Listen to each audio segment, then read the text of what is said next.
खुदा से मोहब्बत रखने वालों के लिए भलाई पैदा करती है। इसलिए हम खुदा की शुक्रगुजारी करते हैं जिसने हमें पूरा साल अपनी पनाह में रखा, सारे दिनों में उसने हमारी हिफाजत की, हमें सेहत दी, सलामती दी और हमारी जिंदगी में बड़ा कीमती वक्त बख्शा कि कुछ वक्त हम खुदा के घर में उसकी हमन, उसकी सताइश, उसकी प्रोस्तिश कर सकें। मगर खुदा का फजल है कि उसने हमें सेहत दी, सलामती दी और जिंदों को जमीन पर कायम रखा। और याद रखें कि ये खुदा का कलाम है।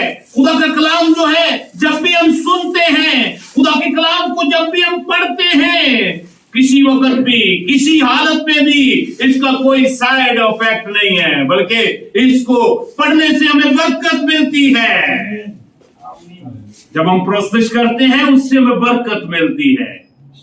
इसलिए हम खुदा की शुक्रगुजारी करते हैं कि खुदा ने आज हमारी जिंदगी में बड़ा कीमती वक्त बख्शा है कि हम खुदा के कलाम की बातों को सुन सकें, क्योंकि कलाम मुकद्दस के अंदर लिखा हुआ है, ये नबूवत की किताब को पढ़ने वाले, सुनने वाले और इसमें जो कुछ लिखा हुआ है उस पर अमल करने वाले मुबारक हैं, क्योंकि वक्त नजदीक है। इसलिए मेरे अजीजों, आप सब लोग मुबारक हैं, क्योंकि आपने अपने वक्त की कुर्बानी खुदा के हुजूर पेश की है और खुदा के कलाम की आवाज को सुनने के लिए खुदा के घर में जमा हुए हैं। जब हम इस कलाम की रहबरी और रहनुमाई में अपनी लाइफ को गुजारते हैं तो हम कभी भी ठोकर नहीं खाते, क्योंकि कलाम मुकद्दस के अंदर ज़बूर नवीस कुछ यूं फरमाते हैं, तेरा कलाम जो है ये मेरे राह के लिए रोशनी है, मेरे कदमों के लिए चिराग है। जब हम रोशनी में चलते हैं तो कभी ठोकर नहीं खाते। रोशनी हमारी रहबरी और रहनुमाई करती है। इसलिए मेरे अजीजों, सबसे पहला दर्जा खुदा के कलाम को दें। खुदा ने हमें एक हफ्ता 6 दिन खुदा ने हमें काम और काज के लिए दिए हैं। 7वां दिन उसने मुकद्दस ठहराया है।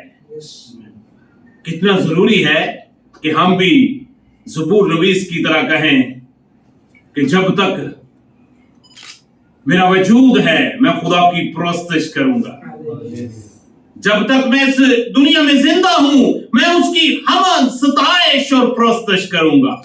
मेरे अजीजों, ज़बूर नंबर 150 और उसकी आखिरी आयत मुबारक के अंदर लिखा हुआ है, हर एक मुतनफ्फस क्या करे, खुदावंद की हमन करे, खुदावंद की सताइश करे, खुदावंद की प्रोस्तिश करे, क्योंकि खुदा ने हमें जिंदगी और सेहत और सलामती बख्शी है।